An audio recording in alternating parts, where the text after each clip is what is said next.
Opposition protests continue to the Korea-U.S. FTA, but despite that, President Lee has signed the 14 bills that brings into law that FTA with America. The ratification means Korea is the only Asian nation that has an FTA with both the United States and Europe. Sean King, Senior VP at Park Strategies, is staying way back late at the office to join us on the show today. Sean, is this a win-win? I can't believe the amount of opposition that continues, even though this is law now. It's win-lose. You know, capitalism is full of winners and losers, and even in domestic consumption and business, you have winners and losers. So I think in a free nation should have free trade, especially when they're military allies. And some companies are going to win, some are going to lose. Probably in purely zero-sum gain terms, Korean companies will benefit more than U.S. companies just because the U.S. market is probably a little more open and bigger to them. But I think it's basically good for both countries. And a lot of the opposition you see is not from companies in Korea, not for consumers, because most South Koreans support this. Remember, it was the opposition party when it was in power that actually started these negotiations and lobbied the U.S. for this agreement.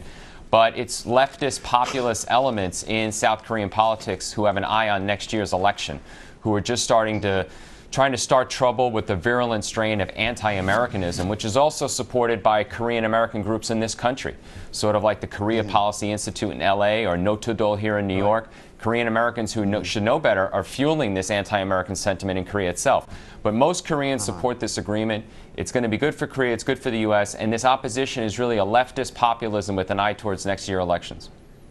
Right, and a lot of course, vested interest in things like the farm lobby, a very tiny component of the overall economy, but one of the most vocal and virulent with their protests. Now, Sean, a lot of it, I mean, they can create a free trade environment bilaterally between the two countries, but a lot of it is up to the consumer as well. I mean, South Koreans are so conditioned. You look at the streets of Seoul and you see Kias and Hyundais and maybe a few Daewoo's, and that's just about it.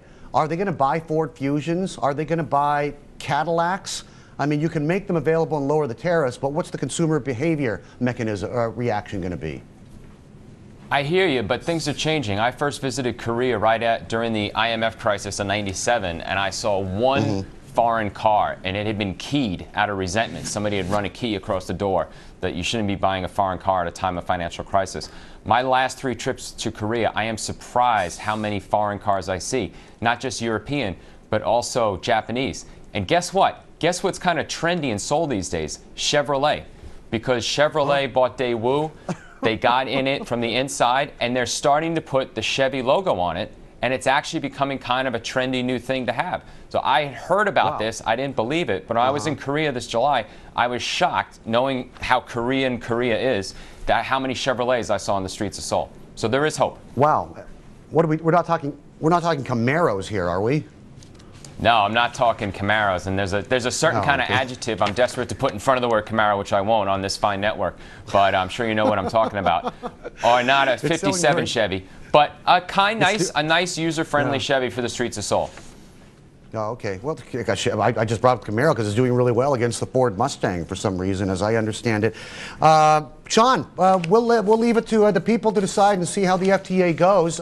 President Lee, of course, up against a very tough sort of opposition next year, and part of the problem is his popularity has been falling for some time now because he's seen as too cozy to business. Hey, Sean, we'll let you off to the hockey game, okay? I know you're waiting to turn ESPN on. Sean King, Park Strategies. Yeah, Hurricanes, Rangers, November. 2-1. All right, Bernie, thanks a lot. All right.